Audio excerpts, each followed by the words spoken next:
Bonsoir à toutes et à tous, bienvenue avec nous sur Maritima à la une de ce mercredi 10 septembre, le mouvement Bloquons tout. On revient dans ce journal sur les différents blocages et la manifestation à Marseille. L'ensemble de la rédaction était mobilisé pour vous. Puis on parlera football avec l'arrivée de Benjamin Pavard à Marignane à la mi-journée avant de passer au cinéma avec l'intervention de notre spécialiste Jeff qui nous parlera du film Downton Abbey. Ce mercredi donc ce fut une grosse journée d'action avec l'opération Bloquons tout. À Marseille, près de 80 000 manifestants sont partis des réformés en fin de matinée. Dans le cortège, on pouvait apercevoir des étudiants, des lycéens, des retraités et des salariés. Notre reporter Michel Montagne a rencontré sur place Quentin, un jeune étudiant qui revient sur les raisons de sa présence sur la manifestation. Un ressenti général de non-sens dans les décisions politiques de notre gouvernement, de nos gouvernements successifs. Un non-sens d'un point de vue éthique. On est d'abord là pour vous, pas contre vous. Retenez une date, le 18 septembre, tous dans la rue. On perd tous une seule journée de salaire, mais on y est tous et on leur montre qu'on n'est pas une minorité. Okay, super. On y croit. Merci. Oui, c'est pénible. Oui, c'est chiant. Mais qu'on a besoin d'être vu. On a besoin d'avoir une mobilisation. On a besoin d'être nombreux. C'est pas vrai qu'il n'y a pas d'argent. L'argent, il y est. On le sait. La fraude fiscale, les niches fiscales, l'argent, il y est. Donc, il faut aller prendre le pognon dans la poche de ceux qui en ont. Il faut arrêter de le prendre dans notre poche à nous. Nous, on n'en a plus. Il faut changer de modèle. Il faut passer à une autre république. Il faut arrêter de croire qu'il y a un homme qui peut tout changer. Il faut penser autrement. Faut tout repenser. Il faut repenser tout le système de la base. Surtout qu'on passe les messages avant les prochaines élections. Parce que moi, ce qui me fait peur, c'est la montée des extrémismes. C'est la montée du racisme. C'est le nationalisme. Ouais, je veux pas ça.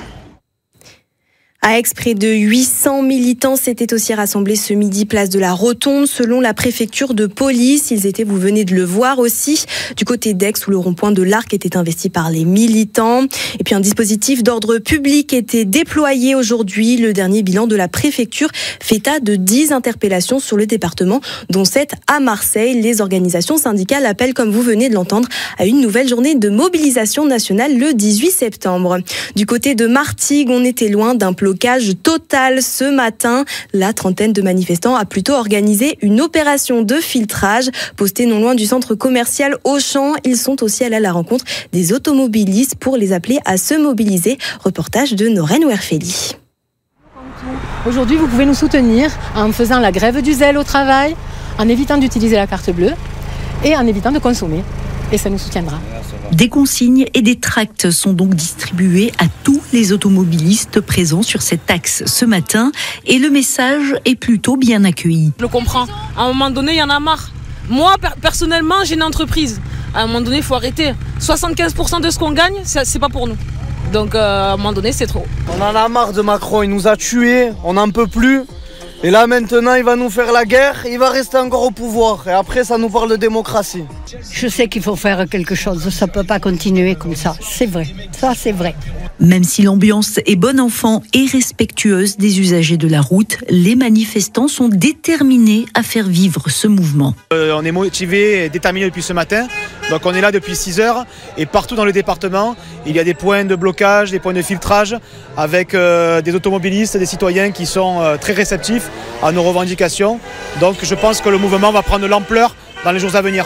On est là pour refuser les politiques d'austérité qu'on nous inflige et que les citoyens et citoyennes subissent depuis des années, des mois, et qui sont accentuées, qui s'aggravent et qui ne vont pas s'arranger du tout avec la nomination du nouveau Premier ministre. Toute la question désormais est de savoir si cette mobilisation va s'inscrire dans la durée. Et pour clore ce volet de ce mouvement Bloquons tout, on revient sur Quentin, cet étudiant. Il était interviewé par Michel Montagne ce matin lors de la manifestation à Marseille. Il revient donc sur la raison de sa présence lors de cette manifestation. Un ressenti général de non-sens dans les décisions politiques de notre gouvernement, de nos gouvernements successifs.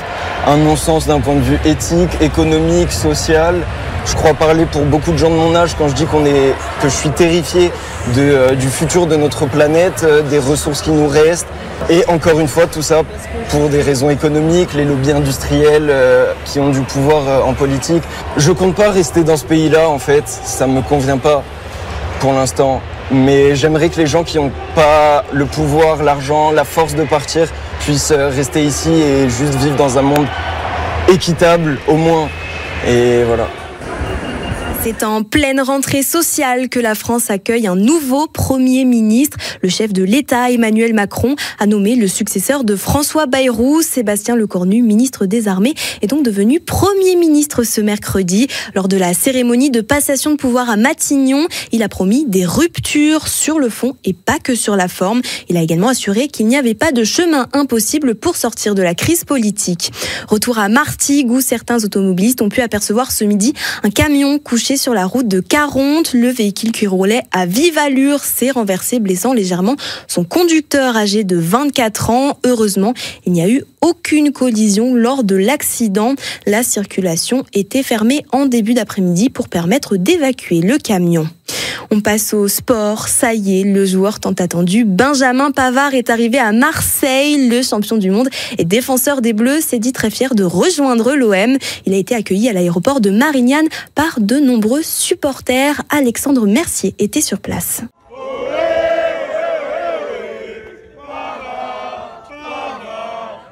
Si les blocages du jour ont empêché quelques supporters d'être présents, Benjamin Pavard a tout de même reçu un bel accueil à son arrivée à Marseille aujourd'hui. Une recrue qui va renforcer le secteur défensif fragile de l'OM en apportant toute son expérience, ce qui ravit les supporters. On avait besoin d'un homme d'expérience et je pense que c'est l'homme en question. Il a finaliste l'année dernière, titulaire indiscutable au Bayern. Je pense qu'à Marseille, il va faire largement du bien et tous les supporters l'attendent, quoi. Après avoir signé quelques autographes et fait quelques photos, l'ancien interiste a expliqué avoir hâte de découvrir le Vélodrome sous le maillot olympien. Ça tombe bien, l'OM reçoit Lorient vendredi et Pavard sera de la partie. Très fier de rejoindre l'Olympique de Marseille, un club aussi prestigieux. J'ai hâte déjà d'être vendredi au Vélodrome et de sentir la ferveur des supporters. Très heureux de rejoindre le groupe. Il y a un groupe de qualité. J'espère qu'on va faire de belles choses tous ensemble. Il y a un match important vendredi à gagner. Après, on aura le temps de se projeter sur la Ligue des Champions. On retrouvera la recrue phare du mercato estival sous le maillot de l'OM dès ce vendredi face à Lorient. Un match qui se jouera au stade Vélodrome à 20h45, à suivre bien évidemment en direct sur Maritima. On termine avec du cinéma et la sortie du 3e et dernier film Downton Abbey. Autrement dit, c'est le grand final, mais qui de mieux pour en parler que toi, Jeff, tu es avec nous sur ce plateau. Est-ce que tu peux un peu nous dire de quoi ça va parler ce film ? Eh bien, merci déjà de m'accueillir. Alors, c'est vrai qu'on dit le grand final, il faut aller le voir sur grand écran. Parce que c'est vrai que si on a découvert ça sur les plateformes, avec 6 saisons, 52 épisodes, il y a eu déjà 2 films. Alors cette fois-ci, c'est John Follow qui était à l'origine donc de cette belle série et Simon Curtis qui a réalisé donc ce dernier opus. Rendez-vous donc sur grand écran pour une fin d'une belle saga avec justement beaucoup de cohérence et d'élégance.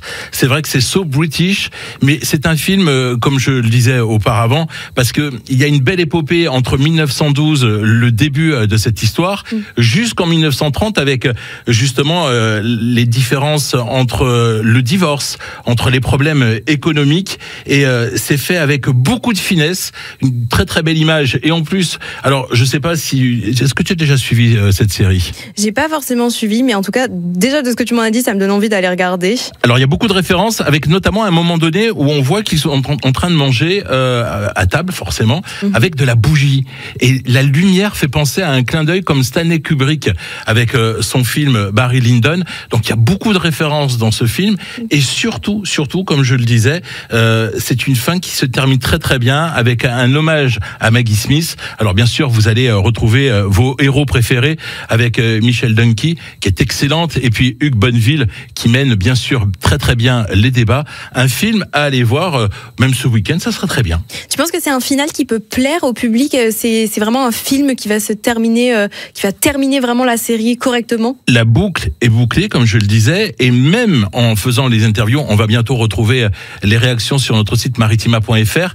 L'avantage, c'est que tu peux même tenter l'aventure d'aller découvrir ce film et peut-être d'aller plonger dans la série tellement tu vas être séduit. Voilà. Merci beaucoup, Jeff. C'est la fin de ce journal. Merci à tous d'avoir suivi l'actualité sur Maritima avec nous. On se retrouve demain avec Sandrine Calvérac pour les suites de l'actualité. Je vous souhaite à tous une bonne soirée sur Maritima.